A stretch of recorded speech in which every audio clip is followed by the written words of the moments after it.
তারেক রহমান সরকারের ১০০ দিনের কাজে আশা উদ্বেগ দুটোই দেখছে ট্রান্সপারেন্সি ইন্টারন্যাশনাল বাংলাদেশ টিআইবি। এই ১০০ দিনের মধ্যে দুর্নীতি দমন কমিশন, মানবাধিকার কমিশন ও তথ্য কমিশনের মতো গুরুত্বপূর্ণ কমিশন গঠনের জন্য দৃশ্যমান উদ্যোগ না নেওয়ায় দুর্নীতি নিয়ন্ত্রণ, মানবাধিকার সংরক্ষণ ও অবাধ তথ্য প্রবাহ নিশ্চিতকরণের দীর্ঘমেয়াদী ঝুঁকির শঙ্কা টিআইবির। রিপোর্ট সৈকত সাদিকের। ত্রয়োদশ জাতীয় সংসদে ২/৩ বেশি আসনে বিজয়ের পর ১৭ ফেব্রুয়ারি শপথ নেন প্রধানমন্ত্রী তারেক রহমান। একই দিনে শপথ নেন তার সরকারের মন্ত্রী, এমপিরাও। সরকারের ১০০ দিন উপলক্ষে রবিবার সংবাদ সম্মেলন করে ট্রান্সপারেন্সি ইন্টারন্যাশনাল বাংলাদেশ টিআইবি। গবেষণায় উঠে আসে জাতীয় সংসদ, স্থানীয় সরকার, নির্বাহী বিভাগ, দেশের বিচার বিভাগ, সুশাসন প্রতিষ্ঠা ও দুর্নীতি প্রতিরোধ, অর্থ পাচার, গণমাধ্যম ও মত প্রকাশের স্বাধীনতা সহ নানা বিষয়। মন্ত্রিসভায় কয়েকজন ঋণ খেলাপি, ফৌজদারি অপরাধে অভিযুক্ত সহ বিতর্কিত ও সমালোচিতদের নিয়োগ দেওয়া হয়েছে বলেও অভিযোগ করা হয়। মন্ত্রী হিসেবে কয়েকজন বিতর্কিত ও সমালোচিত ব্যক্তিকে নিয়োগ প্রদান করা হয়েছে, যার মধ্যে ঋণ খেলাপি বা ফৌজদারি মামলার অপরাধ আছে এমন ব্যক্তিদেরকেও মন্ত্রী হিসেবে নিয়োগ প্রদান করা হয়েছে।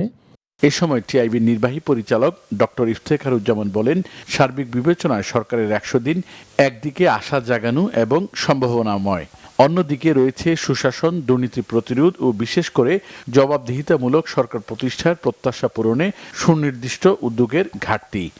সরকারের ১০০ দিন একদিক থেকে আশা জাগানিয়া ও সম্ভাবনাময়, তবে অন্যদিকে যেটা আমরা দেখছি সুশাসন, দুর্নীতি প্রতিরোধ এবং বিশেষ করে জবাবদিহিমূলক সরকার প্রতিষ্ঠান প্রত্যাশা পূরণে সুনির্দিষ্ট পথরেখা বা উদ্যোগের ঘাটতি বিবেচনায় উদ্বেগজনক একটা অবস্থা আমরা দেখতে পাচ্ছি। ৩ মাস প্রায় হয়ে গেছে। এটি দুর্ভাগ্যজনক, এটি সরকারের জন্য বিব্রতকর বলে আমরা মনে করি। সরকার নিজেদের কি প্রশ্ন করা উচিত যে আসলে মানুষকে কি বার্তা দিচ্ছে। সাংবাদিকদের প্রশ্নের জবাবে টিআইবির প্রধান আরও জানান, সুশাসন প্রতিষ্ঠায় বড় বাধা আমলাতন্ত্র ও দলীয়করণ।